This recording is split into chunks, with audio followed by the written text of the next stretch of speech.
Please like and subscribe Cartoon Wonderland.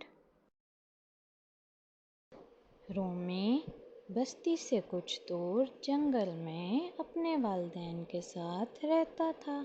बस्ती में इसका दोस्त टिम्मी इसे वर्गलाता रहता कि जंगल के मुकाबले में बस्ती में खाने पीने का बहुत आराम है।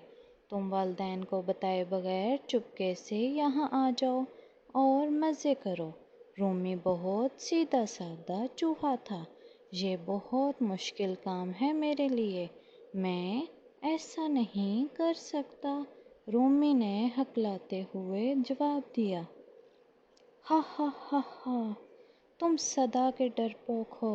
अच्छी ज़िंदगी गुजारने के लिए हिम्मत तो करनी ही पड़ती है।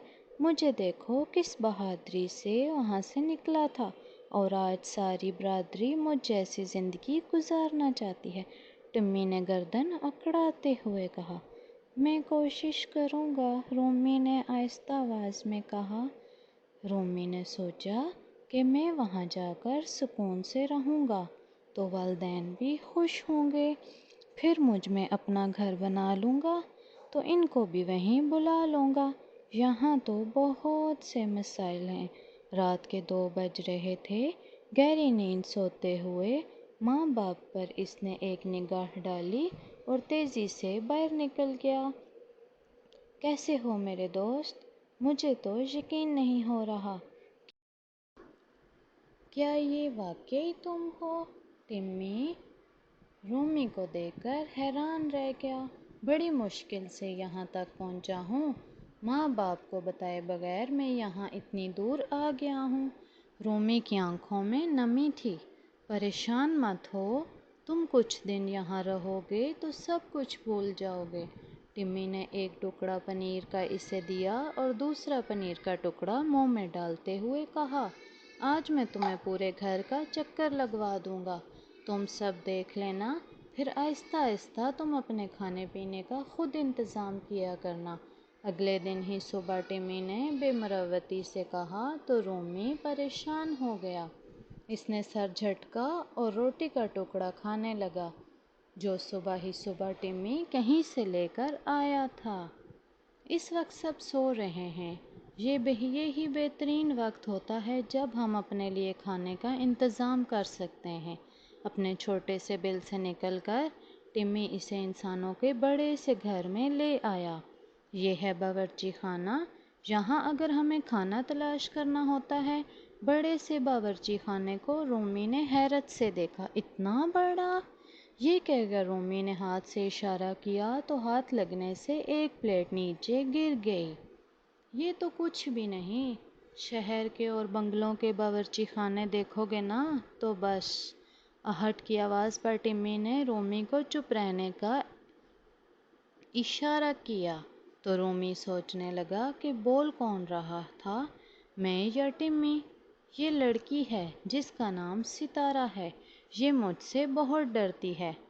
अम्मी, यहीं से आवाज़ आई थी।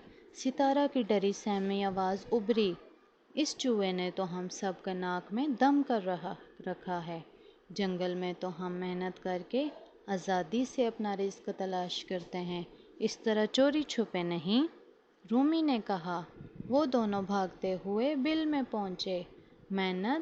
वो मेहनत करके भी ऐसा लजीज खाना तुम लोगों को कभी नहीं मिल सकता, टिम्मी ने फ़ख्रिया अंदाज में कहा। लेकिन हम जंगल में आज़ादी के साथ घूमते हैं। तुम्हें इतना ही जंगल अच्छा लगता था तो तुम यहाँ आए ही क्यों? टिम्मी ने रोमी को घूरते हुए कहा। तुमने ही तो कहा था कि मैं यहाँ आ जाऊँ। तुमने मेरी बात क्यों मानी? तुम इतने ही नेक हो तो अपने मम्मी डैडी को बताए बिना यहाँ क्यों आए? दुख के मारे रोमी से कुछ ना कहा गया। वो टिम्मी की बातों में आकर अपने मम्मी डैडी को छोड़कर यहाँ आया था। अब वो ही ऐसा सलूक कर रहा था। ये घर में इस काले गंदे चूहे की आखिरी शाम होगी। सितारा ने हाथ में पकड़ी हुई थैली को मजबूती से थामे हुए कहा। थैली में से पीले रंग की कोई किताब नुमा चीज़ निकालकर सितारा ने बावर्ची खाने का रुख किया और जगह तलाश करने लगी। सितारा ने किताब नुमा चीज़ खोलकर एक जगह रख दी। میں نے تمہیں یہاں بلا کر بہت بڑی غلطی کی۔ تم جیسے لوگ اسے خراب سے جنگل میں ہی ٹھیک رہتے ہو۔ اب میں کھانا لینے جا رہا ہوں، ٹمی نے غرور سے کہا اور بل سے باہر چلا گیا۔ 5 منٹ بعد ہی ٹمی کی چلانے کی آواز پہ رومی جلدی سے باورچی خانے کی طرف بھاگا۔ بچاؤ بچاؤ مجھے! رومی کتاب نما چیز پر ٹمی چپکا ہوا تھا۔ اس کے ہاتھ اور پیر جیسے جم گئے تھے۔ وہ ہلنے کی کوشش کر رہا تھا مگر ہل نہیں پا رہا تھا۔ یہ کیا ہے ٹمی؟ کوشش کرو تم! ہلنے کی کوشش؟ رومی کی سمجھ میں نہیں آ رہا تھا کہ وہ کیا کرے اور کیا کہے۔ اسی وقت ستارہ کی خوشی سے بھرپور آواز ان دونوں کے کانوں میں ٹکرائی۔ امی، ہم کامیاب ہو گئے! ایلفی والی کتاب کام کر گئی! چوہا چپک گیا! پیلے رنگ کی ایلفی لگی کتاب نما بورڈ اور اس پر چپکا ٹمی کبھی رومی کو دیکھتا اور کبھی تالیاں بجاتی ہوئی ستارہ کو۔ اسے اب اپنی ہر وہ حرکت یاد آ رہی تھی جس کی وجہ سے ستارہ اس کے گھر والے پریشان تھے۔ مجھے بچا لو رومی! التجائیہ نظروں سے ٹمی نے اس کی طرف دیکھا۔ اس سے پہلے کہ رومی کوئی جواب دیتا، بلی کی آواز نے ان دونوں کو چونکا دیا۔